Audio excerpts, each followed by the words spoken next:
नर जन्म मिले नहीं बार बार, हरि नाम जपो हरि नाम जपो। 10 गलतियां व्यक्ति भजन करने वाला करता, 10 नाम अपराध इसको कहते हैं। अभी पत्रिका में छपा भी था हिंदी में, मंजूरी ने किया है। भजन तो करते हैं लेकिन गलतियां सुधार करने की कोशिश नहीं करते नहीं है। अंधी पीछे कुत्ता खाए वाली बात होती है। कर रहे हैं, कहते हम ये भी करते हैं और उनको फल नहीं मिलता। उसका फल का मतलब शांति मिलनी चाहिए लेकिन नहीं मिलती, क्योंकि सुधार नहीं करते, हम विचार नहीं करते हैं। क्योंकि लोग जो है, पुण्य का फल सुख होता है, पुण्य के बिना सुख नहीं मिलेगा। तो सुख तो सब चाहते हैं, आनंद करना चाहते हैं, लेकिन सुख का जो पुण्य का रास्ता है, सत्कर्म, सदाचरण, सदव्यवहार, सदवाणी, वो नहीं अपनाना चाहते। पुण्यस्य फलमिच्छन्ति पुण्यम निरीक्षन्ति मानवा। पुण्य नहीं करना चाहते लेकिन पुण्य का फल सब चाहते हैं। और पापस्य फल निरीक्षन्ति, पाप का फल दुख है, वो दुख हो इसके चिन्ह लगा दे। लड़के नहीं लगा हुआ है, ऐसे बैठा हुआ है।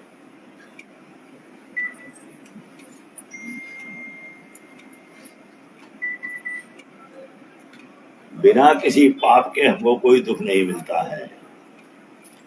तो पाप का फल दुख कोई नहीं चाहता है, लेकिन पाप करते हैं जानबूझ करके, छिप करके। पापस्य फल निरीक्षन्ति पापम कुर्वन्ति यत्नतः, यत्न पूर्वक पाप करते हैं और फिर चाहते हैं सुख। दोनों नहीं हो सकते हैं। अगर हमारे जीवन में दुख है, समस्या है, तो मानो हमारे पाप बढ़े हुए, हमारा पुण्य कम हुआ है। हमारे बैंक में पैसा नहीं है, तुम खर्चा कहाँ से करेंगे? बैंक बैलेंस बढ़ाओ तब कर, माने पुण्य का खाता हमारा जब ज्यादा होगा तो फिर हमको खर्च करने में परेशानी नहीं होगी। और वो नहीं करते हम। सुख तो चाहते हैं, पुण्य का फल, लेकिन पुण्य नहीं करना चाहते। और रोता रहता है व्यक्ति, कर्मों के लिए रोता रहता, रात दिन रोता रहता, जन्म से लेकर मर तक रोता है, मरने तक रोता रहता है, लेकिन अभी कर्म सुधारने की कोशिश नहीं करता है। और शास्त्र सुधारने की ही बात करते हैं। अपने जीवन को संभालो, कहीं कोई समस्या नहीं है, कोई झंझट नहीं है। अगर हमारा आचरण ठीक है, हमारा व्यवहार ठीक है, हमारा खान पीन ठीक है, हमारी वेशभूषा ठीक है, हमारी चाल ढाल ठीक है, तो दुख के लिए कहीं कोई जगह नहीं है। क्योंकि दुख मेरा अपना बनाया हुआ है, आकाश से नहीं टूटा है कहीं कोई। गाड़ी से हम जा रहे हैं, गाड़ी अगर टकराई है तो उसमें हमारी कहीं न कोई गलती है, हमारे पाप का फल है। हमको अगर एक फूल मिला है तो भी हमारे पुण्य से मिला है, और कांटा भी गड़ा है तो भी हमारे किसी पाप से गड़ा है। पाप से गड़ा है, पाप के निवारण का रास्ता है दृष्टि ठीक रखो, चाल ठीक रखो, भोजन ठीक रखो, वेशभूषा ठीक रखो, मर्यादा में रहो, मर्यादा अनुसार चलो। हम लोग पढ़ते हैं रोज इस उपदेश को, महापुरुषों का उपदेश। तो जैसे जैसे हम जीवन में अपने उतारने की कोशिश करेंगे, हमारा पुण्य बढ़ेगा, तो पुण्य बढ़ते ही हमको जीवन में शांति आने लगेगी। देखिए, गड्ढे में ही पानी इकट्ठा होता है, टीले पर नहीं होता। बहुत से लोग, मूर्ख लोग ऐसे कहते आशीर्वाद आशीर्वाद आशीर्वाद दे दो। वो आशीर्वाद कोई सेव संतरा नहीं जो उठा के दे दिया जाए। आशीर्वाद एक ऐसी पुरुष भावना होती है कि जो ले लेता है अपने आप। गड्ढे में पानी अपने आप भरता है, उसको फेंकना नहीं पड़ता है। सूर्य का प्रकाश सबके लिए है, लेकिन चमगादड़ और उल्लू के लिए नहीं है, उनको अंधेरा है। ठीक है। वर्षा होती है बिना किसी भेदभाव के, पहाड़ों पर वर्षा होती है, बालू में रेगिस्तान में वर्षा होती है। पहाड़ों में पानी गिरता है लेकिन बह जाता है, बालू में पानी गिरता है सूख जाता है, जहाँ गड्ढा है, तालाब है, नदी, वहां पानी अपने आप भर जाता है। वैसे माता पिता गुरु बड़ों की का आशीर्वाद जो चलता रहता है वो, लेकिन अहंकार से अगर हम ऊंचे हैं पहाड़ के हैं तो जाके लुढ़क जाता है, वहां नहीं टिकता है। राग द्वेष छल कपट बेईमानी धोखाधड़ी से अगर बालू की तरह सूखा है तो वहां जाके सूख जाएगा। जहाँ विनम्रता है, सदाचार है, सहिष्णुता है, सेवा है, परोपकार है, वहां जाके अपने आप आशीर्वाद पहुंच जाता है। दिया नहीं जाता, लिया जाता है। लेने की पात्रता होनी चाहिए। जब पात्र होगा तभी उसको संभाल सकेगा, और पात्र नहीं है तो आकर के भी वो खाली हाथ रह जाएगा। मंदिर लोग भागते हैं बहुत, लेकिन मंदिर जाने से काम किसी का नहीं बना आज तक, हमें तो नहीं लगता है। लाखों की भीड़ मंदिरों में होती है, लेकिन घटा तो नहीं अपराध, घट गया, मुझे नहीं लगता। सावन में शंकर जी के मंदिर में, शिवरात्रि में शंकर जी के मंदिर में, नवरात्रि में दुर्गा जी के मंदिर में भीड़ है, वहां जेब कतरे भी इकट्ठे होते हैं, जूता चोर भी इकट्ठे होते हैं, छेड़खानी वाले भी इकट्ठे होते हैं, मारपिटाई गुंडे पंगे भी इकट्ठा होते हैं, उनकी भीड़ ज्यादा होती है। देखिए भीड़ में भगदड़ होती है, संस्कार नहीं मिलेगा। संस्कार अब जहां है वही मिलेगा। भीड़ भगदड़ के लिए होती है, बड़ी बड़ी भीड़ सुनाई पड़ती हो, वो हिल गया, वो मर गया, वो मर गया, वहां मर गए, चाहे कुंभ में, चाहे दुर्गा जी के यहाँ, चाहे शंकर जी के यहाँ। क्यों? हम विवेकहीन होकर के भूखते हैं खाली। 7 प्रकार के तीर्थ बताए गए हैं। 7 तीर्थों में हमको भागने की जरूरत नहीं, वहीं जागने की जरूरत है। सत्य सबसे बड़ा तीर्थ है। सत्यम तीर्थम दया तीर्थम, तीर्थम इंद्रिय निग्रह, इंद्रियों का संयम सबसे बड़ा तीर्थ है। क्षमा तीर्थम, तपस तीर्थम, तीर्थम सत्यवादिता, सत्य बोलना भी तीर्थ है। सर्वभूत दया तीर्थे विशुद्धिर मनसो भवति, सभी में उस परमात्मा को देखना ये सबसे बड़ा तीर्थ है। भागने से नहीं काम चलेगा, जहाँ है वहीं जाग जाइए। अपने आचरण को हम सुधारें, रोना गाना बंद करके, क्योंकि जो भी गलती हमारे कर्मों के कारण है, हमारे प्रमाद के कारण है, हमारी लापरवाही के कारण है, हमारा बैलेंस खत्म हो गया है। बैलेंस बढ़ाइए पुण्य का। जब पुण्य का हमारा बढ़ेगा तो अपने आप खर्चा होने में फिर असुविधा नहीं होगी। अगर हमको कष्ट है जीवन में तो समझ लेना चाहिए हमारे पाप इस समय हमको उबार रहे हैं।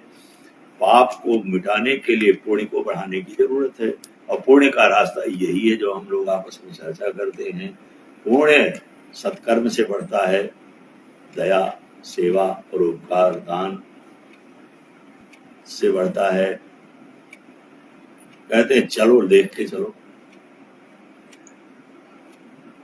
देखिए सुख दुख का अपना कोई अस्तित्व तो नहीं है।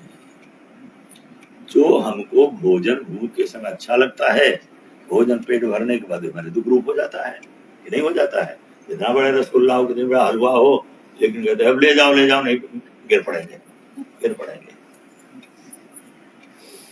एक व्यक्ति जा रहा था जंगल की तरफ, पगडंडी में,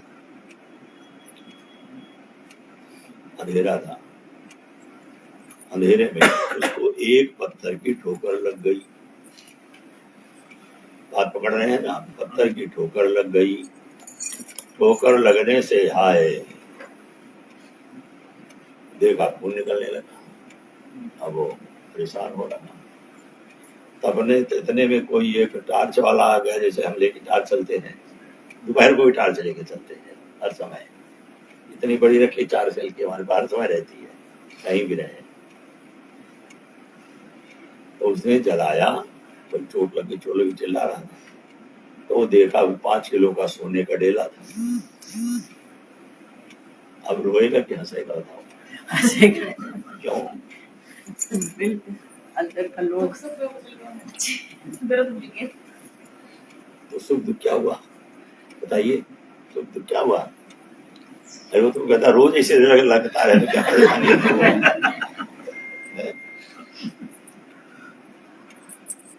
तो सुख की परिभाषा नहीं, दुख की कोई परिभाषा नहीं।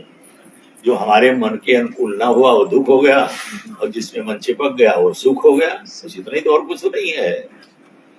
और इसी को मिटाने के लिए हमको सत्संग की जरूरत है। अधिक लाभ की इच्छा में हम पाप करते हैं। लोग लाभ है, लाभ में ओ की मात्रा पर लगा तो लोभ हो जाता है। लाभ से लोभ, लाभात लोभा प्रवर्तते, लाभ से लोभ बढ़ता है और हम बहक जाते हैं उस समय। उस रास्ते पर चलते हैं जिसको हमारे शास्त्र मना करते हैं, ऐसे मत जाओ, ऐसा मत करो, ऐसा मत करो। तो जब हम विचार करते हैं, विचार करके जब अपने जीवन को बनाने की कोशिश करेंगे तो सारा समाधान हमको अपने अंदर ही मिलेगा। कहीं जाओ चाहे न जाओ, घर बैठे तो वो परमात्मा आपको झलकेगा अंदर। वो झलक रहा है, हम ही नहीं देख रहे हैं। आग तो है लेकिन ऊपर राख ढक गई है। राख ढकी होने के कारण आग नहीं दिखाई पड़ती है। राख हटाने का नाम ही भजन साधन स्वाध्याय है। राख हट जाए चमक ही है। वैसे ही मल विक्षेप आवरण जिसको हम कहते हैं, वो हटाने के लिए भजन साधन करते हैं, और ये हट जाए तो फिर हो जाता है। वैसे ठोकर ली हमको कोई संत गुरु टार्च की तरह आकर के हमारे जीवन बता दे रहे, भैया तो कुछ नहीं, उल्टा तुम समझे हुए बैठे थे, सब गलत तुम्हारा।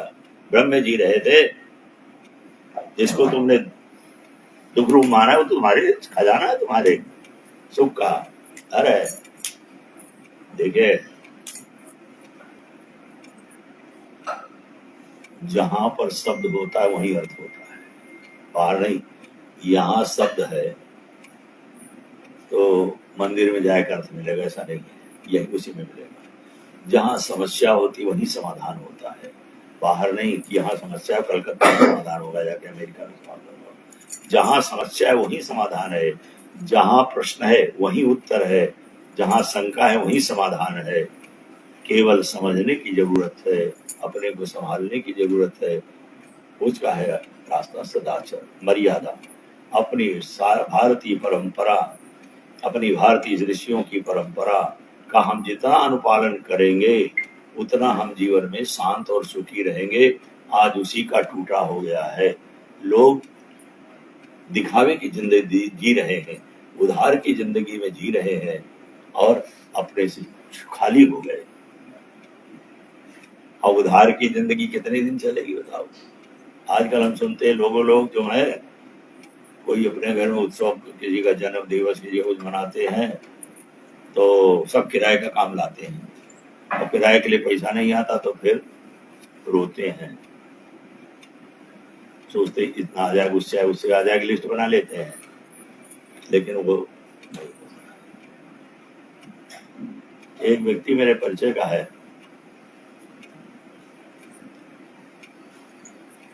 वो योजना बनाया कि ये फैक्ट्री लगानी है, ये काम करना है, आप समझ रहे हैं ना, और इतने पैसे में लगेगी और इतना लाभ होगा, समझे, और उसका लाभ का खर्चा शुरू कर देता है।